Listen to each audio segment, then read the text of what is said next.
Class of 73. That's the subject for this week's episode of Record Collecting with a Quill. What a great year in music. Some fantastic albums released. Pink Floyd, Dark Side of the Moon. You have Led Zeppelin releasing Houses of the Holy. You have Black Sabbath releasing Sabbath Bloody Sabbath. Elton John, Goodbye Yellow Brick Road.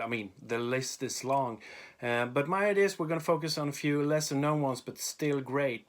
But before we start, please click the subscribe button and also that little notice bell so you don't miss out on any future episodes. I also got to say thank you to all of those who leave comments in the comment section. I really enjoy those, so please continue to do so and leave all kinds of suggestions. Someone even suggested I should repaint the ceiling.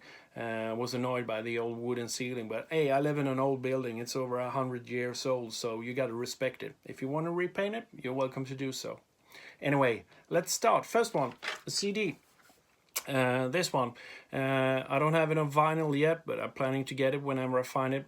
Betty Davis. This is her first album. She made, I think, 3 albums in the 70s.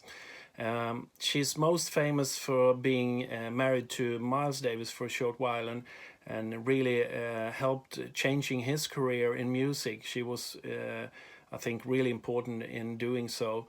She introduced Miles to a lot of the new stuff happening in the late 60s and the early 70s. But she was an amazing artist in her own right, and this is proof of that. This first album is extremely funky. She's really confident in her singing, and her way of delivering her vocals is really impressive. Good band. It's produced by Greg Enrico, the drummer from Sly and the Family Stone. It also has Larry Graham on bass from Sly. And you also have a young Neil Sean later in Journey playing guitar on this one. As I said, some really strong tracks. It's funky, it's good playing, and fantastic singing.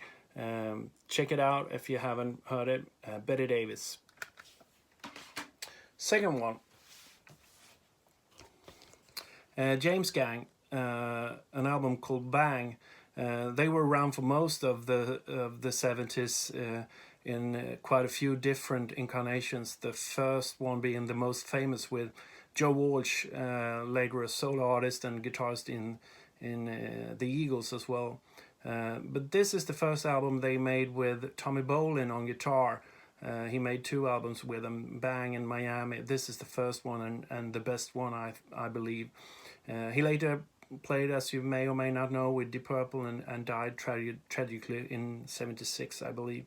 And made a couple of really good solo albums as well. This one is not a 10 out of 10 album, but the songs that are good are extremely good. The standout track being Alexis, song that Tommy actually sings also.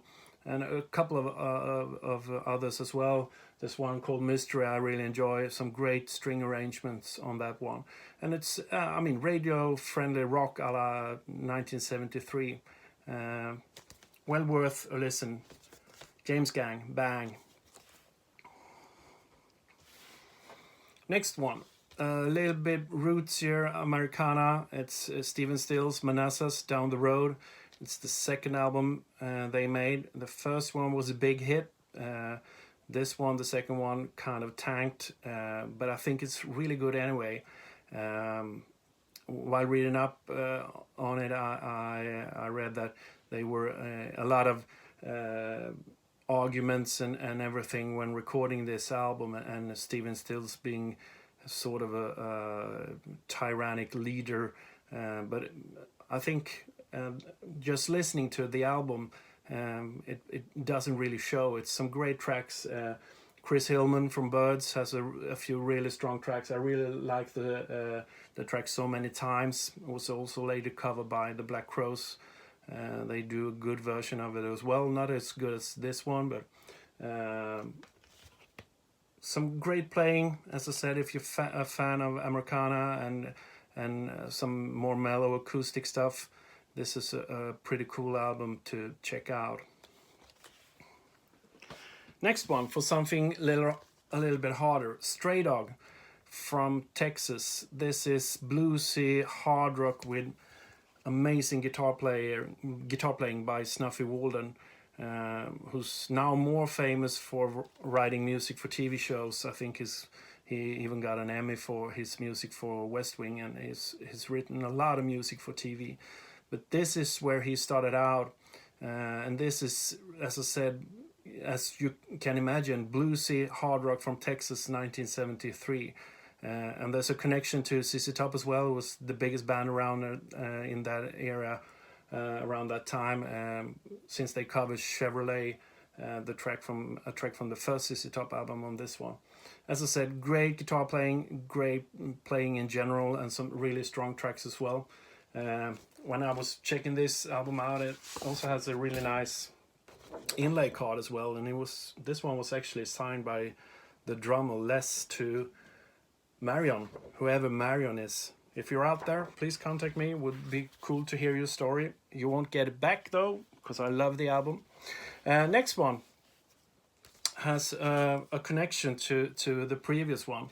This is the last album Free made in 1973. They split up for a while and then got together and made this one called Heartbreaker. And this is probably one of my favorite albums of all time. Paul Kossoff was in pretty rough shape by this time, and Andy Fraser had left the band as well. So they got a couple of new guys in, but the songwriting on this one is what makes the album, I think. I mean, Wishing Well, come on. Heartbreaker as well. And also, Snuffy Walden, the guitar player from Stray Dog, is also playing guitar on 3 tracks, I believe, on this one. This is a nice vinyl copy. I picked up. There's some a really nice. There's even a photo of the new lineup of the band.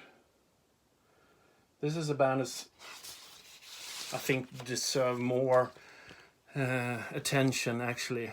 I mean, all the stuff they did in the 70s is amazing. And Paul Kossoff, what a guitar player. It's a shame he was around for such a short while, because all the stuff he did was really, really good and unique in his way of playing. But hey, we got Bad Company out of this, and that's a pretty good band as well. They made some amazing albums along the way also. So check that one out. Free, Heartbreaker. That was it for now, I believe. As usual, I've posted a couple of tracks from each album on the Spotify playlist I have down below. You can find a link to it. And also, I've got this one.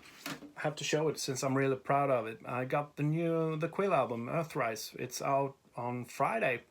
And I will probably make a little movie taking a closer look at this one a little bit later on. But for now, that was 5 great albums from 1973 that some of you may have heard, all of them, I don't know, and some of them may be news to you.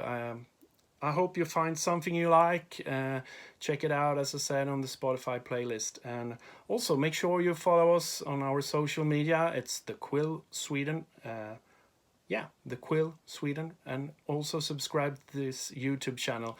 It's going to be a new episode next week as well. And we'll see what we talk about then. If you have any suggestions, please write something in the comment section, and I can see what I will see what I can make out of it. Anyway, cheers for now. Hope to see you all again next Sunday. Bye for now.